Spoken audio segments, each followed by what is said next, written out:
우리가 살고 있는 이 현대 사회는 산업화와 정보화 시대를 거쳐서 아주 급격하게 변화하고 있는 그런 시대입니다. 특별히 이 코로나19가 몰고 온 파장은 너무나 엄청나서 온 세계를, 그리고 이 나라 이민족을 그야말로 상점벽해 갑작스럽게 바꾸어 놓았습니다. 우리 대한민국은 이 변화에 아주 능동적으로 대처하고, 그리고 적응력이 뛰어난 민족이라서 그 모든 것들을 잘 소화하면서 그렇게 엄청난 변신의 변신을 거듭하고 있습니다. 이 시대는 빅데이터 그리고 IT 산업 같은 것들이 고도로 발달되어져서 소비자의 욕구, 소비자의 그 필요, 니즈를 한 사람 한 사람 정확하게 파악하면서 거기에 응대하는 그런 마케팅 기법이 아주 고도화되고 있습니다. 이전에는 사실 소비자 한 사람 한 사람을 생각한다, 고객 한 사람 한 사람을 고려한다라기보다는 그 생산성을 높이고 단가를 낮추기 위해서 대량 생산 체제가 유효했던 그런 시대였습니다. 그러니까 많은 사람에게 한꺼번에 많은 물건을 공급하는 그런 시대였죠. 그런데 변화의 변화를 거듭한 이 시대에는 이제는 어떤 생산성, 물론 고려를 하죠. 단가 생각을 합니다. 그런데 그거보다 고객의 입맛을 어떻게 사로잡는가, 고객 한 사람 한 사람의 응대를 어떻게 해야 하는가가 최고의 관심사가 되고 있습니다. 그러다 보니까 대량 생산 체제보다는 다품종 소량 생산 체제로 그렇게 거듭나고 있습니다. 그러니까 제품이나 물건, 이것을 고객의 필요와 요구에 따라 원하는 대로 제공하고 만들어주는 것, 맞춤 제작 서비스를 일컬어서 커스터마이징이라고 합니다. 이 커스터마이징의 이 확산은 많은 제품 속에서 일어나는데, 특별히 이제 화장품 업계, 아주 한 사람 한 사람 피부가 민감하죠. 그리고 패션 업계, 입는 요구들이 필요들이 다 다르죠. 이렇게 이런 업계 쪽에서 산업화 전반적으로 퍼지고 있는데, 요즘 들어서는 식품업계 쪽에서 아주 강력하게 확산되고 있습니다. 식품업계의 커스터마이징이 어떻게 확산되고 있는지를 잘 알 수 있는 것이 요즘 한 집 걸로 한 집 생겨난 커피숍에 가면 잘 알 수가 있습니다. 사실 예전에는 제가 뭐 청년 때, 어릴 때만 해도 봉지 커피, 뭐 다방 커피 이런 것들, 보통 비슷한 커피 맛, 똑같은 스타일, 이런 것들이 풍미하던 시대였습니다. 그런데 지금 이제 커피숍을 가면 손님 원샷인가요, 투샷인가요, 샷 추가할까요? 부터 묻기 시작하면서 카페인을 넣을지 디카페인으로 뺄지, 그리고 커피의 원두는 무엇으로 할지, 그리고 뭐 테이크아웃을 할지, 드시고 갈지, 뭐 종이컵으로 할지, 머그컵으로 할지 아주 다양한 걸 묻습니다. 저는 뭐 요 정도밖에 모르는데, 어떤 분들은 이 커피에 산미를 더해 줄지 신맛을 더해 줄지 아주 하나하나 거기에 이 커피숍의 직원들이 다 응대를 해줘요. 와, 참 좋은 세상에 우리가 살고 있습니다. 근데 이렇게 고객과 소비자, 필요한 사람들에게 응대하는 이 고객 중심의 마케팅, 소비자 눈높이에 맞는 상품 판매하는 시대가 2000년대 들어섭니다. 지금 2020년대를 우리가 살아가고 있지요. 놀랍게도 지금으로부터 이미 2000년 전에 이미 소비자의 니즈, 필요, 요구에 걸맞춰서 거기에 따라서 영적인 커스터마이징을 한 분이 계십니다. 그게 누굴까요? 예수 그리스도. 참 여러분 2000년 전이에요. 100년 전, 200년 전도 아니고 1, 20년 전도 아니고 2000년 전에. 보통 이 당시는요, 상품 체계뿐만 아니라 정치 체계뿐만 아니라 이 영적인 시스템도 그냥 주어지는 대로 짜놓은 대로 따라가는 시대였습니다. 고객의 필요를 얘기한다? 아니 그냥 공급자가 주는 대로 그렇게 움직이던 시대였어요. 예를 들어서 유대교 시스템을 한번 생각해 보십시오. 여러분 유대교는요, 율법 시스템 속에서 성전 체계와 제사 시스템을 가지고 모든 사람들의 영적인 필요를 제공하던 시대였습니다. 여기에 따라오지 못하면 죄인으로 취급하던 시대였던 거예요. 가난한 사람들은 이 당시에 제사가 피제사고 동물제사이기 때문에 그거를 하지 못하던 가난한 사람들은 죄인으로 취급되던 거예요. 그리고 병든 사람들, 하늘의 천벌이라고 하는 천형을 받은 사람들, 창기들, 세리들, 천민들, 거기에 여자들, 이방인들, 이런 사람들 모두가 개와 돼지로 취급받던 그런 시대였습니다. 그러니까 주어진 어떤 영적인 시스템에 발맞추어 따라가지 못하는 사람들은 천민 취급을 받았던 것이지요. 그런데 이렇게 그 당시에 대중들이 영적인 필요를 가진 사람들이 버려져 있던 그 시대에 그들의 눈높이, 그들의 필요에 맞추어서 영적인 것을 제공했던 분이 등장을 한 겁니다. 세리에게는요, 손가락질 당하고 욕하던 그 세리들은 여리고의 제사장, 여리고의 세리장이었죠. 누굽니까? 삭개오. 예수님께서는 그 집에 들어가서 그와 함께 식사를 합니다. 그리고 잃어버린 아브라함의 자손이 돌아왔다고 구원받았다고 선포를 해주십니다. 현장에서 잡힌, 그래서 돌에 맞아 죽게 된 위기에 처한 여인, 율법에는 현장에서 돌로 직결 처분하게 되어 있습니다. 그런데 주님은 죄 없는 자가 먼저 돌로 쳐라 라고 하면서 그 여인을 구해냅니다. 이렇게 가난한 자들의 친구로, 그리고 병든 자들의 벗으로, 의사로, 수많은 이방인들의 한 줄기 빛 같은 역할을 했던 분, 우리 구주 예수 그리스도. 할렐루야. 여러분 오늘 그 주님께서 이 시대도, 오늘 여기에 계시는 우리 성도님들 심령 한 분 한 분 각기 필요에 따라 채워주시고 응답해 주시고 만져주시고 격려해 주시고 힘을 주시고 함께 하시는 복된 시간이 되시기를 축복합니다.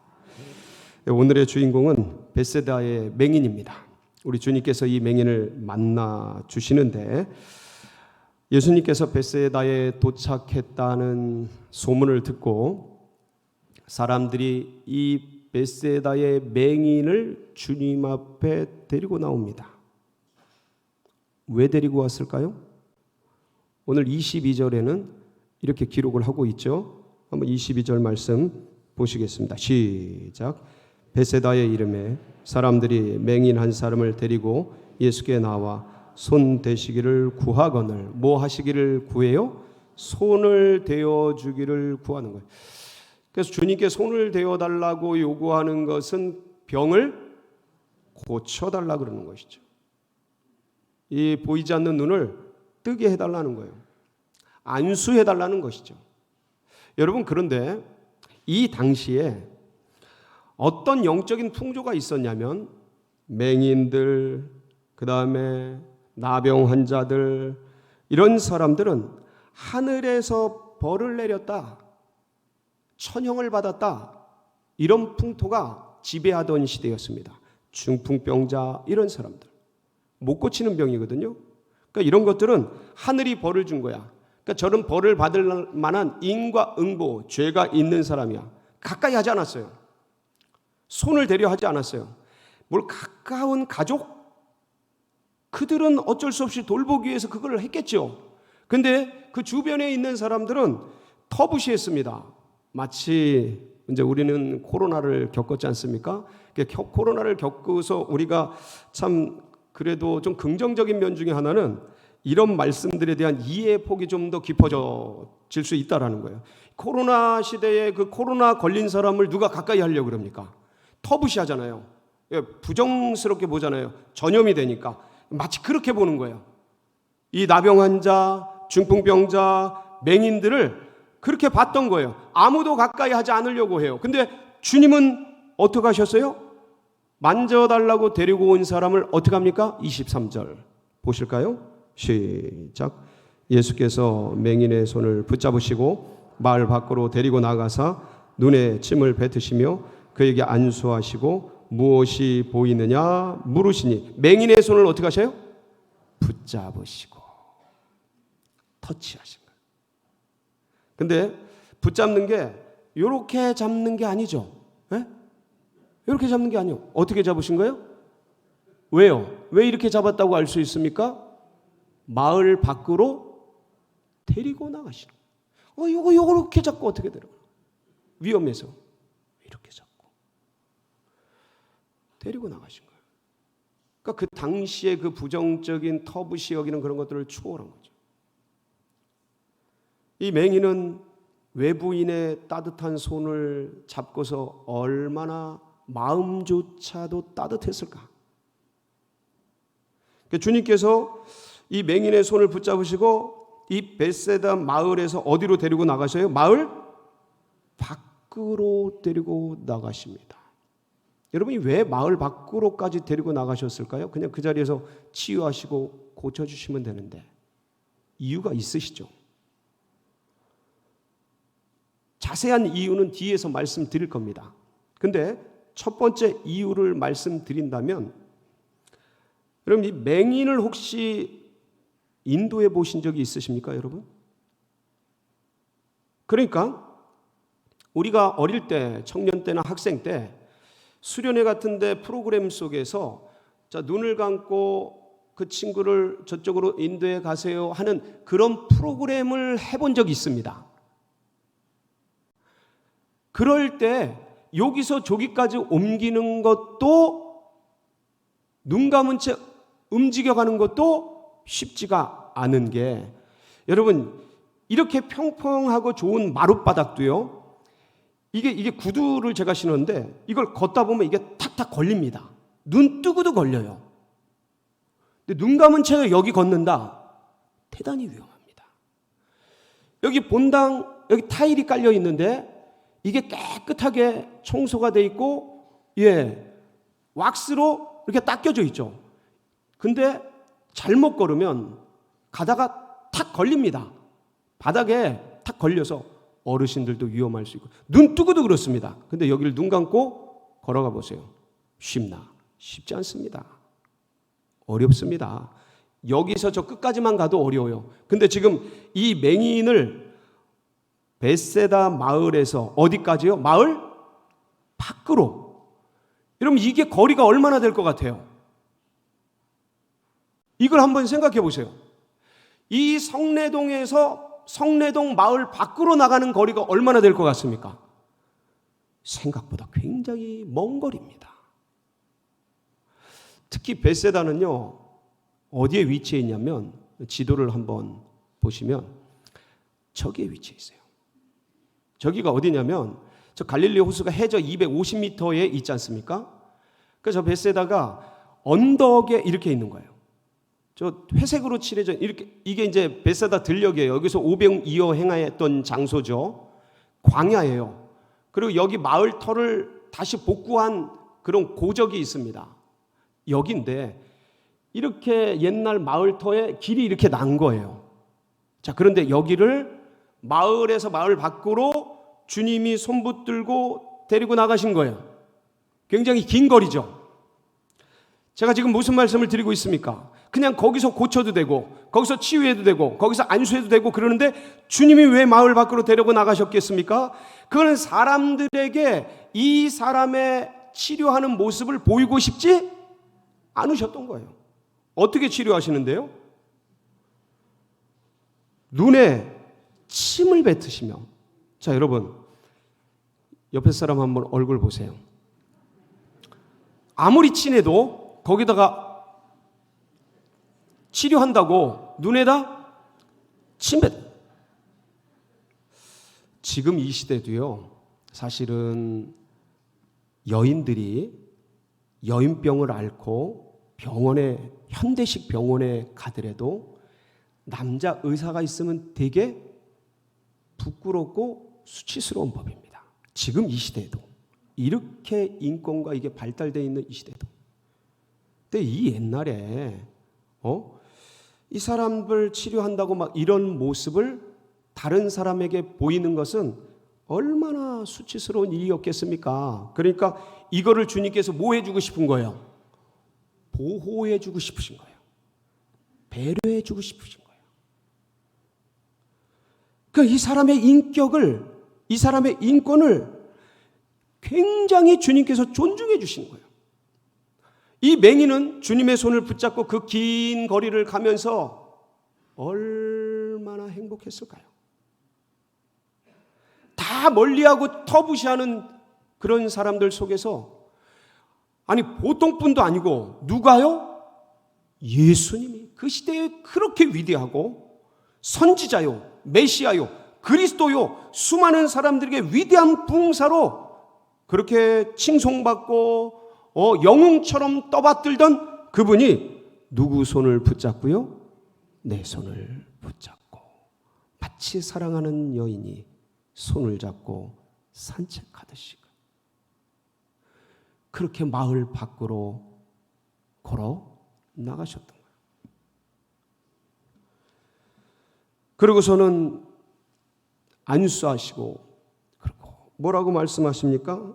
고치시고, 한 번 고친 다음에 주님께서 여쭤보시죠. 무엇이 보이느냐? 맹인이 뭐라 그래요? 예, 사람이 보입니다. 나무 같은 것들이 걸어다니는 게 보이나이다. 사람이 뭐로 보이는 거예요? 나무처럼 보이는 거, 희미하게 보이는 거죠. 희미하게 보이긴 보이는데 희미한 거예요. 그래서 주님께서 다시 안수하셔요. 그렇죠? 다시 안수하셔서 보이게 만들어요. 25절 한번 같이 보실까요? 25절 시작. 이에 그 눈에 다시 안수하시고 그가 주목하여 보더니 나아서 모든 것을 밝히 보는지라. 그래서 밝히 보게 됩니다. 그러니까 이때서야 비로소 맹인은 모든 사물을 밝히 환하게 온전히 볼 수 있게 됐던 겁니다. 그러니까 주님은 주님의 치료를 자세히 보면 이전과는 다른 거예요. 1차 안수하시고 그 다음에 다시 2차로 안수하여 치료하신 겁니다. 그러니까 주님의 치료를 자세히 보면 우리는 그냥 주님께서 치료하셨다라고 통으로 알고 있지만, 근데 다시 한번 자세히 생각해 보면 우리 주님은 한 사람 한 사람 그 여건과 상황과 환경에 맞게, 그 사람의 영적인 필요에 맞게 치료해 가셨던 것을 알 수가 있습니다. 어떤 사람은요, 주님 그냥 말씀으로만 치료하십니다. 누구요? 백부장의 종, 병든 그 종. 백부장이 그러잖아요. 아, 저도 내 수하에 군인들이 있어서 이거 하라면 하고 저거 하라면 하는데 주님 말씀으로만 치료해 주시죠. 그러니까 주님이 놀라워하시면서 이스라엘에 이런 믿음이 있다니 놀라워하시면 말씀으로 치료해 주십니다.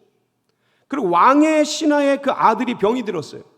그 아들을 주님이 보지도 않고 말씀으로 치료하십니다. 그 시각에 난 걸 알고 이 왕의 신하가 주님을 믿게 되죠. 따르게 됩니다. 또 어느 때는요, 주님이 아예 손을 대지도 않고 다른 사람이 손을 대면 치료해 주십니다. 혈루증 여인, 주님의 옷자락만이라도 붙잡으면 치료해야 될 것을 그런 마음을 갖고 만졌더니 어떻게 돼요? 치료됩니다. 게네사렛에 살던 환자들 주님이 지나갈 때 옷자락을 만졌는데 다 치료받습니다. 어느 때는 안수하시고 또 손을 잡으시고 한 번에 고쳐주시죠. 야이로의 죽은 딸, 주님께서 손을 딱 잡고 뭐라 그러십니까? 달리 닦음 하니까 딱 일어나죠. 그리고 예수님이 마태복음에 보면 두 맹인을 치료하는 장면이 나옵니다. 이 맹인하고 벳세다의 맹인하고는 다른 부분인데 마태복음 9장 27절 29절에 보면 이렇게 치료하셔요. 한번 보실까요? 시작.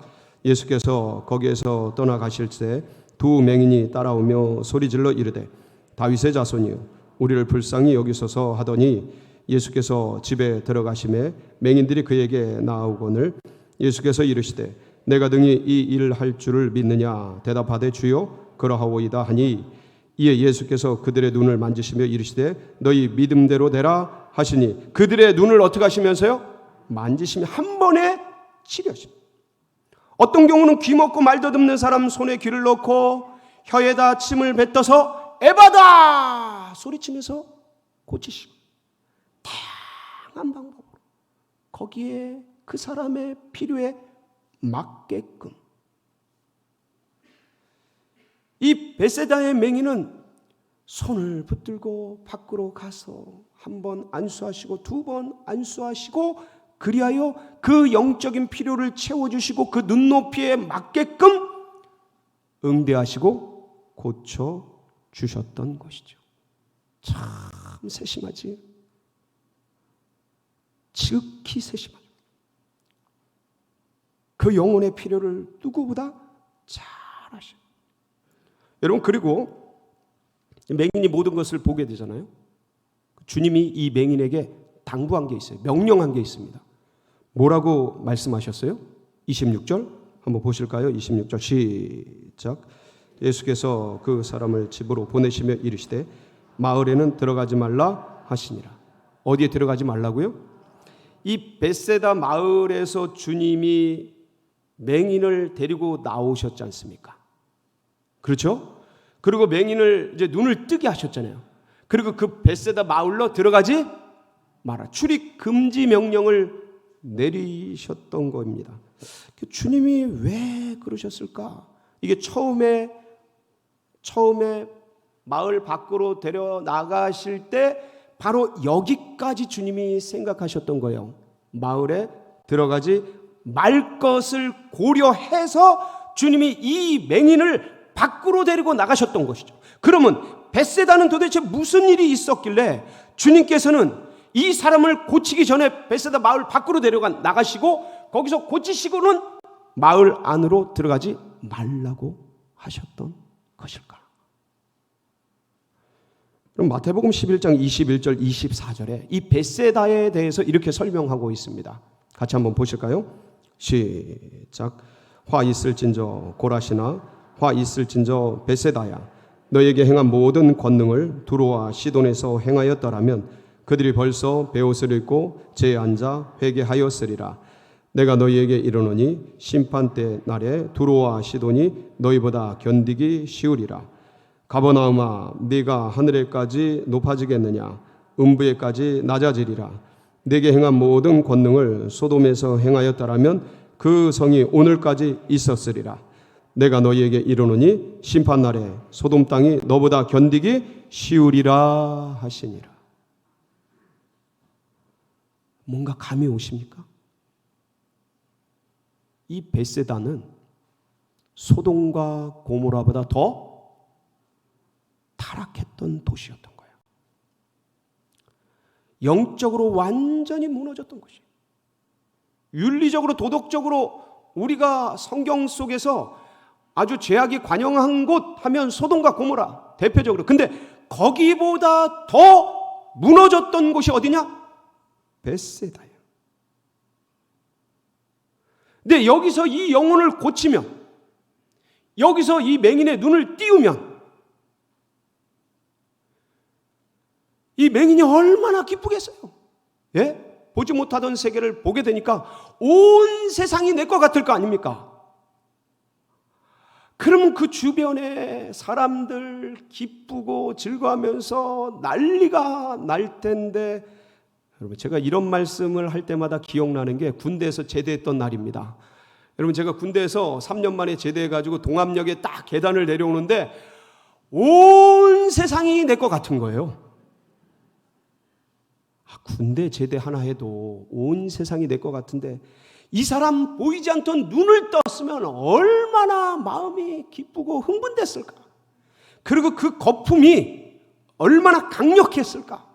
그래서 그 타락한 벳세다의 그 마을에서 타락한 문화 속에서 어울리면서 그 영혼이 얼마나 피폐됐을까. 보지 말아야 될 걸 보고 하지 말아야 될 행동들을 하면서 얼마나 무너짐이 이전보다 더 심했을까. 주님이 벳세다에서 이 영혼을 고치고 냅뒀다면 아마도 이 영혼은요, 창세기에서 롯이 당했던 그 일을 당했을지도 모릅니다. 여러분 창세기 23장에 가면요, 거기에 13장이네요. 13장에 가면은 거기 롯이 나옵니다. 롯이 아브라함과 함께 애굽에서 올라오지 않습니까? 그 거부가 돼요. 그 둘이 너무 재산이 많아서 분가하게 됩니다. 그때 롯이 요단뜰을 돌아보니까 물도 많고 진짜 하나님의 마을 에덴 동산 같고 너무 좋은 거예요. 그래서 글로 가게 되는데 거기가 어디였냐면 소돔과 고모라였습니다. 근데 그때 때마침 또 북왕국 연합군이 이 소돔과 고모라가 있는 남왕국 연합군을 쳐들어옵니다. 전쟁이 벌어져요. 그래가지고 이 롯과 그 남왕국 연합군이 져가지고 포로로 끌려가게 됩니다. 이 소식을 들은 아브라함이, 자, 우리 창세기 14장 12절하고 16절 읽으면 이때의 상황이 묘사되어 있습니다. 같이 한번 보실까요? 시작. 소돔이 거주하는 아브라함의 조카 롯도 사로잡고 그 재물까지 노략하여 갔더라. 그래서 모든 빼앗겼던 재물과 자기의 조카 롯과 그의 재물과 또 부녀와 친척을 다 찾아왔더라. 이렇게 아브라함이 집에서 길리우던 군사들과 그리고 동료들을 이끌고 가서 찾아온 거예요. 자, 이렇게 됐으면 이 롯도 좀 정신을 차려야 될 거 아닙니까? 하나님께서 소돔과 고모라에 사는 것을 원치 않으시는구나. 이렇게 패역한 도시에서 살기를 원치 않으시는 거라를 딱 알고 빨리 떠났어야 되는데 이 롯이 소돔을 떠납니까? 안 떠납니까? 안 떠나요. 그래서 주님께서 결국은 이 소돔과 고모라의 죄악에 관용하여서 이곳을 심판하기로 결정합니다. 그래서 심판하러 가는 길에 누굴 만나요? 아브라함을 만납니다. 그때 아브라함이 이 사실을 알고 롯이 그 소돔에 사는데, 자기 아들 같은 조카 롯이 소돔에 사는데 간절한 중보기도를 하죠. 하나님, 의인 50이 거기 사는데 심판하시렵니까? 45인, 40명, 30명, 20명, 10명 의인이 거기 사는데 심판하시렵니까? 그래, 내가 의인 10이 있으면 심판하지 않겠다. 아주 진짜 끈질기게 기도하죠. 나중엔 부끄러워서 기도를 더 이상 못합니다. 그리고 결국 소돔과 고모라가 하나님의 불심판을 당하게 되죠. 기가 막힌 장면은 그때 그 심판을 하면서 주님께서 누구를 생각해서요? 아브라함의 기도를 생각해서 누구를 구해냅니까? 롯을 구해냅니다. 창세기 19장 29절인데 한번 보실까요? 시작. 하나님이 그 지역의 성을 멸하실 때 곧 롯이 거주하는 성을 엎으실 때에 하나님이 아브라함을 생각하사 롯을 그 엎으시는 중에서 내보내셨더라. 그래서 가까스로 부끄러운 구원을 받습니다. 왜 롯이 이렇게 됐습니까? 그것을 알려주는 게 베드로후서입니다. 베드로후서 2장 7절 8절을 보면요, 이렇게 묘사되어 있습니다. 시작. 무법한 자들의 음란한 행실로 말미암아 고통당하는 의로운 롯을 건지셨으니 이는 그 의인이 그들 중에 거하여 날마다 저 불법한 행실을 보고 들으므로 그 의로운 심령이 상함이라. 그 의로운 심령이 상했다라는 게 뭐냐면 오염되었다라는 거예요. 영향을 받았다라는 거예요. 날마다 거기 거하면서 불법한 행실을 보고 들으니까 그렇게 되었다라는 거예요. 이 맹인이, 벳세다의 맹인이 거기서 그 자리에서 눈을 뜨고 치료를 해 놓고 주님이 가셨다면 롯이 당한 이런 일들을 당할 수 있었던 거예요. 주님이 그 영혼을 끌고 짧지 않은 거리라 그랬습니다. 결코 쉽지 않아요. 아마 2인 삼각경기 하는 것보다 더 어려웠을 겁니다. 맹인을 끌고 그 먼 거리를 가는 게. 근데 그거를 해내셔서 눈을 뜨게 하시고 들어가지 못하게 하셨던 거예요. 그러니까 이렇게 그 영혼에 맞게 치료하시고 도움을 주시고 그렇게 역사하셨던 주님께서는 신약 최초의 커스터마이저셨던 거예요. 그 영혼에 정확하게. 이 주님이 2000년 전 인간의 눈높이에 맞게 성육신하여서 인간의 몸을 입고 이 땅에 찾아오시죠. 그리고 죄인들과 환자들의 상황에 맞게 치료해 주시고 고쳐주시고 벳세다의 맹인 마지막까지 치료하시고 그 후속 조치까지 다 고려하시고 생각하시고 거기에 맞게 움직여 치료해 주셨어요. 그 주님이 우리의 여건과 상황과 처지를 아실까요? 모르실까요? 아멘이십니까? 아셔요. 옆에 있는 아내의 남편은 형제 자매들은 세론 형제들은 성도들은 어쩌면 내 깊은 중심에 이걸 모를 수 있지만 누구는 아셔요? 주님은 아셔요.